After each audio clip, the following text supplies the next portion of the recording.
Well, hey everybody, my name is Bill Kress and I'm the president of Kress Communications.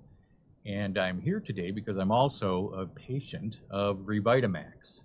It's just this amazing place that we're going to be talking about today that does just that, Revita in a maximum way.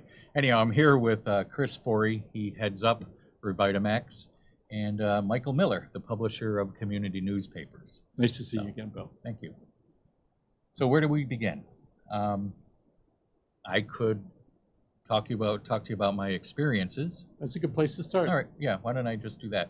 I was out of weight, and I wasn't out of weight. I was overweight, and I wasn't really happy. I'd heard about Chris's organization, Chris's efforts, and I just said, "What the heck? I'm going to go talk to him. I'm ready." And immediately, they just welcomed me in. It was really an incredible experience because I was scared. I didn't know what I was going to do, what was going on. So I went in, and he put me on a regimen, as he does with his the patients of RevitaMaxx, and it just started kicking in. And I've been with you going on 3 months or into my third month now. Into the third month. Into yes. the third month, and I'll just tell you the success in terms of the weight loss has been about 25 pounds. I've gone from 235 this morning. I jumped on the scale at 209, and holy cow, I couldn't be happier. I am sitting here right now. I didn't have to unbutton my pants to sit down. I mean, I've had to do that to drive. I didn't want to go out and buy new clothes. It's just been horrific. I mean, I've lost inches off of my waist. It's given me a greater outlook on life. Chris, what's it like when you have a new patient that walks in the door and you're looking at them and you know pretty much what they're going through because you've treated hundreds of people. So what's that like whether it's Bill or somebody else? Well, it's very exciting because, like what Bill just said, he has to loosen his pants, and then I always hear that I can't even tie my shoes half the time. A lot of people that get winded going up a flight of stairs. They can't go outside when it's hot because they start sweating immediately. So, and a lot of this is all due to weight. As we get lower in pounds, we feel better, and then we can tie our shoes. We don't have to unbutton our pants. We can wear smaller shirts. We can tuck our shirts in. So, Bill, what was like the moment that you decided to figuratively pull the trigger when you said, "Okay, that's it, I'm going"? What moment was that when you said, "Okay, this is it"? What was occurring at that time? Well, I'd heard about the new drugs that are being used to help stimulate the weight loss, and I'm just kind of an adventurous person. I just went in. I didn't know what to expect. The triggering event, it was just what you said. I'm tired of not being able to tuck my shirts in. I was uncomfortable. And was there anybody that said something to you along that journey that you recalled as you were wondering whether you're going to go do it?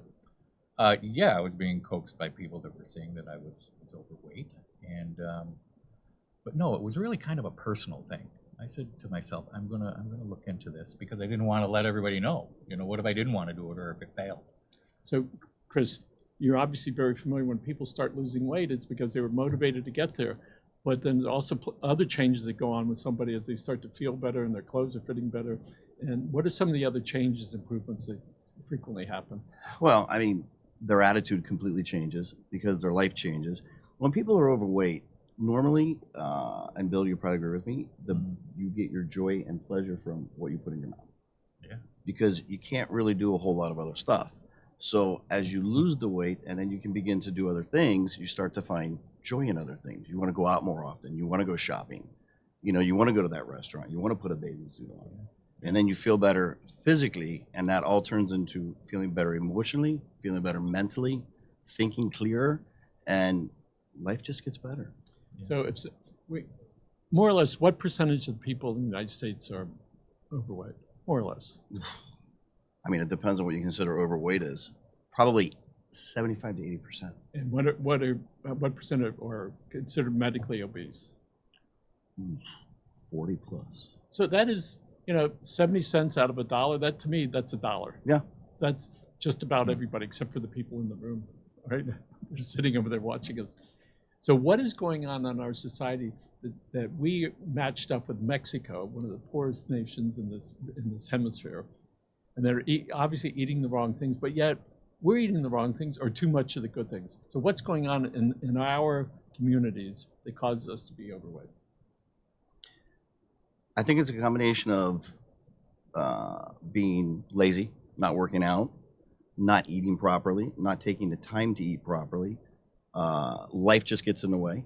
Kids, work, spouse, anything. It's just, you have to create habits, rituals, and a new schedule to be successful at this, because the medication doesn't do it alone.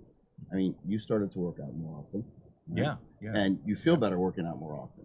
And you want to do it now Right. because the weight's down. Yeah. So it just, the thing is, it takes getting started, and a lot of people are skeptical because they're afraid. Most people are afraid of change. You can't be afraid of change. When people come in and they need to lose 80 to 100 pounds, I tell them, listen, this is not a 50-yard dash. This isn't a marathon. This is 3 marathons. This is going to take a year. You're going to have to build discipline because the weight comes off a lot more in the beginning than what it does at the end. So what is it that goes on in our brains that have that trigger, similar to what I suspect that alcoholics might have or a drug addict might have, that triggers in the brain or in their stomach that says, go eat. And in fact, there's really no real hunger. What is it that happens? Yeah. Oh, for everybody, it's different. It could be stress. It could be they're excited about something. They're celebrating. Anything. I'm working at home all day alone, and I built it into my routine. I was eating huge amounts of food for lunch just because, and I wasn't even hungry. It just became part of the routine. And I loved pasta, and it was like my secret pasta moment. I felt like an addict. So I was hiding it. So what is it like now? You're obviously consuming less calories. So what is it like now in your psyche that's changed where you're able to have some control? As Chris is pointing out, it's not just the medicine. Medicine is to help you do that. So what is your thought process as you get around food? Well, the medicine definitely helped me do that. And Absolutely. And then you start realizing that I was eating enormous plate loads of food. And now I will never eat more than a half of the portion on my plate. I'm eating out of smaller bowls and dishes. It has just changed my entire perception because I'm on a roll, and I don't want to wreck it. But also it's become a habit. I think these things are driven by habit as well. Now, granted, it does reduce your appetite. Absolutely. And that was a great thing in the beginning, but now, it's become a way of life, and I'm really grateful, by the way. I am. So But Chris, listen, This all we has do, been all unbelievable experience. we give you the toolbox, Yeah. but you still got to put in the work. Yeah. so when somebody walks in your place, what are some of the things that you will do for them to get them ready for this? Well, the first thing we do is we put them on a body count machine so they can actually see where they're at, because most people don't realize what their body fat percentage is, or if they have visceral fat. Some people don't even know what visceral fat is. That's the fat that surrounds our organs. It's bad fat. Then we go through, we draw their blood, and then when the results come back, we get together a couple days later, and then we just go through item by item by item. And once again, most people are surprised because general practitioners don't pull the markers that we pull. We pull all the labs. And a lot of people haven't seen what their hormones are. They don't even know what IGF is, which is your own production of growth hormone. So we educate them, Dr. Kiespis and I, and then we go through and we put together a protocol for them. So often when we're not feeling right, it's not just you might not just be in a bad mood. There could be plenty of chemical reasons what's going on in your body that are causing you to have a problem. Low testosterone, maybe really super high cholesterol, maybe low hemoglobin, and a whole bunch of other things. So you're able to see some of that and then figure out what the right thing to do.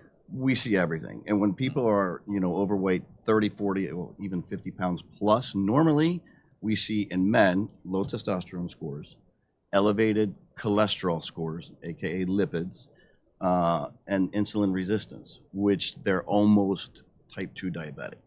Their A1C is elevated. A1C is our diabetes marker, and their glucose is elevated.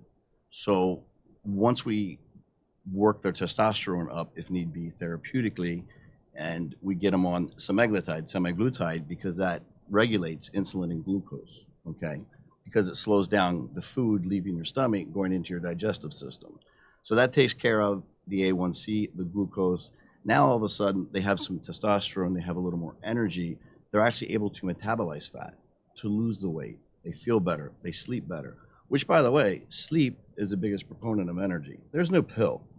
Energy comes from within, and you get it from sleeping. So tell us about your experience with patients that come see you and their own experience with sleep apnea.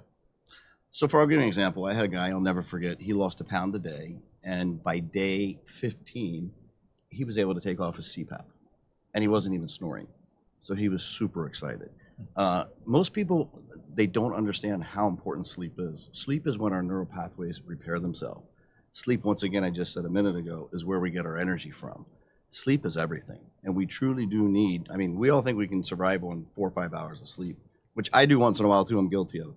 But really, we need 7, 8 hours for our bodies to truly repair themselves. There's no question. I started going to sleep a little bit earlier and making a deliberate effort, not like just not out in front of the TV no, go to sleep that extra hour, all right, all the difference in the world. Big time. All right. So Bill, tell us about some changes that are going on with you. Well, yeah, where do I begin? The treatments gave me the jump start. Again, I'm just going to repeat that. It gave me the motivation. It took me into the gym, and it makes you want to take better care of yourself. I don't think I wasn't pre-diabetic, but I saw it coming, and I didn't think I was. I don't know if I was morbidly obese. I wasn't, but I was obese, right? Correct. But I didn't feel like it. I mean, those are hardcore terms. I was in denial. I know But as fat people say that all. I wasn't obese. Oh no, I was great. You know, Yes, you were. people like fat guys, you know. So it was no, but so yeah, the experience was that, and I got into the gym, and here's an interesting thing too, is that as you explained it, you know, yeah, you're going to be losing weight, but that shouldn't be the only indicator of success, because at some point you need to go in and build muscle, and I didn't realize that you keep losing weight, that's not a good thing. You got to go into the gym and start replacing that fat weight with muscle weight. Absolutely. And so that's where I'm headed now. Because muscle eats away fat, whereas cardio tends to deplete muscle. So people do cardio all the time, and they can't lose weight because they're depleting their muscle. Whereas we need muscle, so we can get rid of the fat. It's called raising our BMR, which is our basometallic rate, which is how many calories we burn without moving. So tell us about the concierge service that you have. Some well-to-do guy says, "Listen, I want somebody to pay attention to me. I don't want to have to wait in line. I just want to go see it." Tell us about how that works for you. Well, basically, very few people wait in line because we're careful the way we schedule, okay? And we do have some people where we go to their house. You know, we'll go and do their blood if they don't want to come into the office, some very high-end VIPs. We're also able to help them with prescriptions from Dr. Quispe.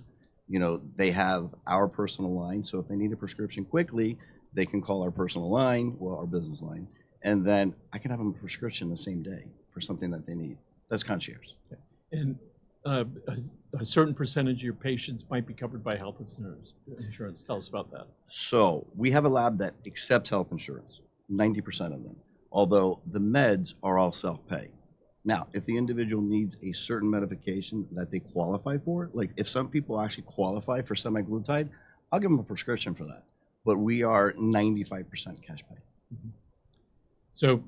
So again, so when somebody walks in your door and they're 100 pounds overweight and you know what they're going through because you've been through it hundreds of times, how do you coax them along to where they feel comfortable enough to trust your operation?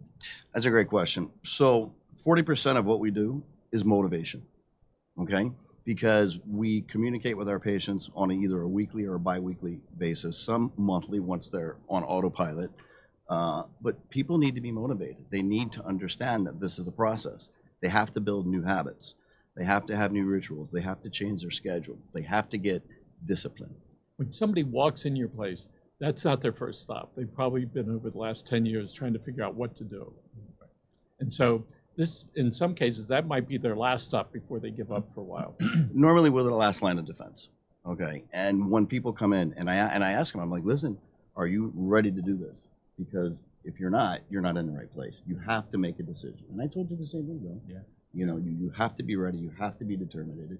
You have to be willing to get out of your comfort zone and make those changes. And you guys just immediately, it was so warm and welcoming. And you're right. I can call. I could drop by. You even said I don't, but Absolutely. you're that accessible and easy and friendly. That makes it even more worthwhile. I don't want to let you guys down because you're being so nice to me. So since the time we were this big, our carekeepers, parents, sisters, brothers, babies, did you have enough to eat? are you full? It's not like, are you hungry?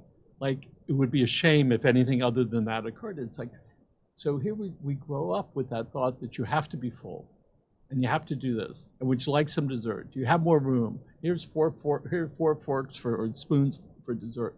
So we have this whole culture that enables us to be okay with overeating because we don't think it's overeating. It's just getting full, as if being full was a requirement. So typically, how long when your patients tell you these hunger pangs, typically how long do they last before somebody says, okay, I'm under control? Okay, but what do you mean hunger pains? Well, somebody says, I'm hungry. They think that they're hungry. And then you realize it may not be hunger, it might be something else. I mean, everybody's different. The medicines do work very well as far as cutting the appetite, okay? But then it depends. It could take a month or two. But normally within the first couple weeks, people lose their appetite. They see results. This is Miami. Everybody wants instant gratification. So we do the best we can to make sure they see results quickly. So this medicine slows down the digestive process. Correct. Right? And it keeps you fuller. That you feel full. Because the food's staying in your stomach longer. And then, so when it's not, then there's no trigger going to the brain say you got to eat because you're going to starve to death. Correct. I remember when my wife was pregnant a long time ago, I stood in front of the mirror. I weighed 216, right? And I said, you're anorexic. That's how screwed up the brain got, right? It's just like, you have to eat. And that was the talk. That was the conversation. So I get how that stuff can mess up your brain. And I know there are millions of people that go through that every day. So it's interesting you say that because you made a good point earlier. Once people walk through our door and after we talk to them, they know this is it. This is going to make a change. And most people aren't willing to do the work to make the change. Therefore, they find excuses to feel okay being 50 or 60 pounds overweight. But what they don't realize is you're killing your joints, you're killing your ligaments, your tendons, everything. You're hurting yourself. But people that are overweight, I include myself in that, that's the norm. That's become the norm. And Correct. for them. And they go, okay, it just is that way. And I remember my GP told me, Michael, when at your age, anything that comes up, you got to take care of it because you don't, it's going to get cumulative, which means your arthritis is going to get so bad, then you're going to move less. And then you're going to get fatter. And then we're going to eat to feel better. So tell us about what, I've seen some reports about this medicine is helping people overcome lots of issues, personal issues that they've had. Mostly what I've seen is people get more, they're happier and they're more outgoing. So do you see that with some of your patients? Absolutely, but the main reason why they're happier and they're more outgoing is because they've lost weight and they feel better about themselves. So what is it, all of a sudden somebody loses weight and people are commenting about them, oh, you look great, you eat great, you lost some weight. And then people wouldn't say that when they were 50 pounds overweight or 100 pounds. So I expect Bill to be out on a date pretty soon, all right? As he's Now that I can put pants on. Well, wait a minute. That's Smaller not a ones. Are you actually Yeah. wearing anything underneath the shirt? No, just keep the camera up high.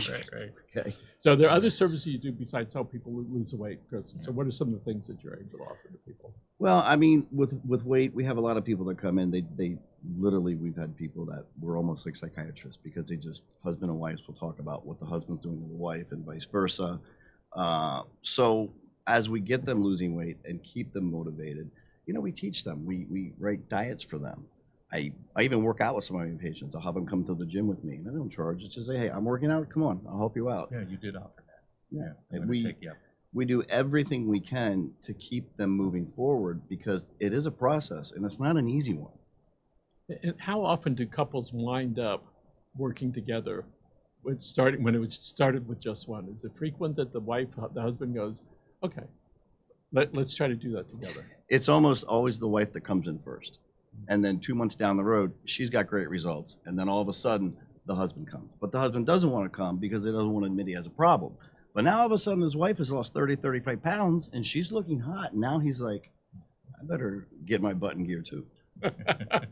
Literally. So tell us about somebody that has lost weight or a little bit older that hasn't exercised. What can folks do to really build up substantial muscle tone? Well, I mean, there's only one way to build muscle tone. You got to go to the gym and work out. You got to lift weight, period. So, Bill? Well, and start slowly. I got into a cycling class, and that's doing the, it's not everything, but it's getting my stamina going. And now I'm ready to move into maybe yoga with some weights. I've heard that's probably going to be very helpful. Yoga is very good, by the way, because Yeah. you're using your body weight a lot. I've started yoga. I've been doing yoga for a couple of years, and it is very difficult. And with weights, they call Not it. even without weights, just Yeah. hot yoga. Yeah. And you sweat a lot also, so you're I actually detoxifying. bought some weights too, and I have them home on the 10th floor. And Chris, you're in pretty good shape. So let's talk about sports injuries, because I'm sure if you haven't hurt yourself recently, it's right around the corner. Oh, I'm a wreck. So what are some things that you can do to help people with some injuries, whether it's sports or exercise? So we don't help people with their injuries. Their body heals themselves by us raising their growth factors. We raise their testosterone, we raise their own production of growth hormone, their vitamin D. All of this on a cellular level makes you stronger. So you have more cells that are separated and growing than dying. And when that happens, the body heals faster. I'll give you an example. I had a 56-year-old man, he had a broken collarbone. And you can't put a cast on a broken collarbone. And he was very optimized, and he was doing weekly x-rays with his primary. And his doctor said, "You're healing like a 25-year-old kid." And it was great because it's documented, and it was because of what he's taking. He just repaired quicker. So let's talk about people that are involved in contact sports, football and soccer, things like that. Mhm. Who inevitably they're hurting themselves, right? Right. I think it's like has to happen. What do they do to be able to recover enough so that a week or two later they're out playing again? Well, it depends. If they're young, they're healing. If they're older, they're probably not back out within a week or two. Okay, they have to heal, or they're going to go to the orthopedist, or they'll do physical therapy. It all depends. So when people arrive at your place at Bill's age, right, and they have something that's hurting them, say, "We're going to try to take care of you. You're not going to get better tomorrow, but you will probably get better." You're going to feel better over a period of time. Absolutely. So, what about lots of men are concerned with sexual function and hair growth and nice looking face. What can you do to try to help them? Well, once again, sexual function has a lot to do with weight. Okay, if you're a 265-pound man and your wife is 125, 30 pounds, it gets a little difficult. So as they lose weight, they feel better. They're able to perform better. We do a lot of work with ED, erectile dysfunction. Matter of fact, I give almost every patient 5 milligrams of tadalafil every day, which is Cialis, because it's a vasodilator, which means it helps blood flow. So it gives you a better workout when you're in the gym. It helps, and when you have blood flowing throughout the body into the brain, it helps with brain fog. The old saying, "Hey, get the blood flowing." That's what it does, and it helps with everything. It's one of the greatest meds ever made. So let's go back. If somebody wants to reach you, tell us how they can reach you. Well, we're located at 315 Palermo Avenue in Coral Gables. We've been there for a year and a half now. We're there with Dr. Carla Kispas. We have a great setup. We do ozone therapy with blood. We have a hyperbaric chamber there now. And then obviously we do all of the functional medicine aspect and IVs. Tell us about the hyperbaric chamber. Hyperbaric chamber is something new. It's really awesome. It has amazing healing abilities. And then also it makes the medicine work better because of what it's doing to the molecules in your blood. The thing is, you have to be consistent. It's not one of those things you're going to do once a week. You have to do it 3 to 4 times a week to really get the results for 50 minutes to an hour a day. And Bill?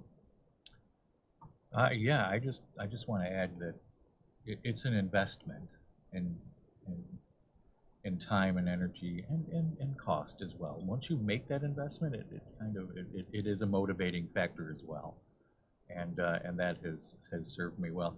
I did want to also add that I can't explain it, and maybe you can. There's a mindset change. There are foods that I no longer like or think of. I used to love red wine. I don't want any alcohol. Right. Red sauce. The other day I had watermelon. I've never liked watermelon. Now I can't get enough of it. It's changed. I don't know. Changed my tastes. Is that possible? It is, and what's Yeah. happened is subconsciously you've made the decision that you don't want to go back to where you were. Okay, so you've built through habits, you now have rituals, and you're building discipline. Okay, and mentally you feel a lot better, so therefore you want to stay there. And you're eating stuff that's better. Absolutely. So I've been fortunate, never had an alcohol problem, never had a drug problem. Always had a food problem. And controlling that urge, it certainly got easier recently when I said, you think you're hungry, just sit down and have a glass of water, see what happens. You know, and then 5 minutes later, it wasn't even part of the process. It's just like, wow, I figured that saved me 200 calories minimum, Guaranteed. right? Maybe 300. And so, you know, I'm pleased that my wife has, she's now doing a whole bunch of programs. She lost about 8 pounds recently. She's like that size of, Good. right, Good. 5 foot Right. or so. And it's like, wow. And that all started with, I'm going to eat less. But we also recognize that spouses are enablers, for sure, right? Whether they want doing it on purpose or not. If you're trying to not do drugs anymore, don't go around the drug dealers. Don't go around the people that are using it. So certainly one of the challenges is, how does the person that's made a decision have a comfortable conversation with the spouse who's overeating all the time? What does that look like? That's a great question. So there's a saying that I go by: show me your friends, and I'll show you your future. Okay, who you hang out with is who you'll end up being. Like, you ever take notice when you see groups sitting at tables in restaurants? Like, you'll see one table where the majority of the people are overweight. Okay, when that one person decides to make a change and start losing the weight, most of those other people, unless they're on the same path, they don't like that. They start to feel uncomfortable. Okay, and then you look at the other table where everybody's thin, and then when somebody starts to get large, they feel uncomfortable, and the other people are like, hey man, stop eating so much. Don't eat the bread. We know if you go to different restaurants in South Miami, even a mile apart, fat, okay, skinny, right? Correct. Depending on the restaurant that you go to. And we see that frequently. And there's an old saying, if you go out for a walk with a friend, don't worry, you'll both be doing the same speed. Yes. It's just the way it works. So right? somebody has to take the reins, be the driver of the train, and pull everybody along.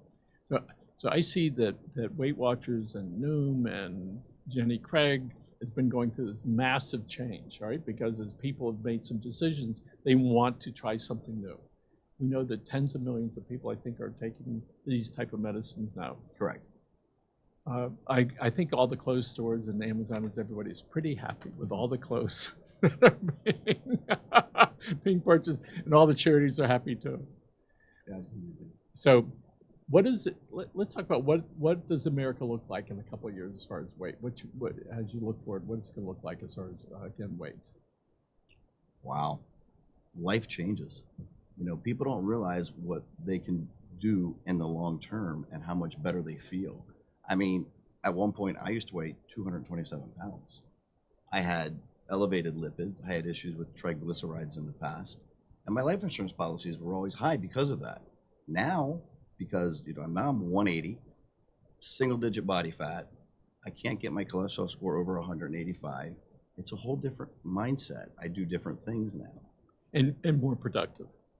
100%. And you're closer to people, and I'm going to guess you're going to be more successful with the things you do, which may include money, but maybe not. And as an overeater myself, I understand if I had succumbed to the urge, about 5 minutes later, I'm going, why are you doing that? Why did you do that? And so there's a cycle of anger and frustration and hurt. And so if somebody needs some help, go to a shrink, go to you, go somewhere and be able to talk about that so they can do more things. In our office here, we probably had about 6 people that have lost weight recently. Mm-hmm. Huge difference. We have people that would not attend public events that are going to public events. Really happy to see that. Right. And I know that we're going to have a few more that are going to be doing that. So, Mr. Bill, I know this is not medical advice, all right? Because it's not medical advice, but tell us what you would like to be your weight to be at and your activity level. Let's say in 3 months from now.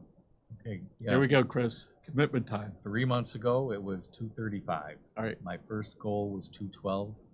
I've hit it. I'm at 210.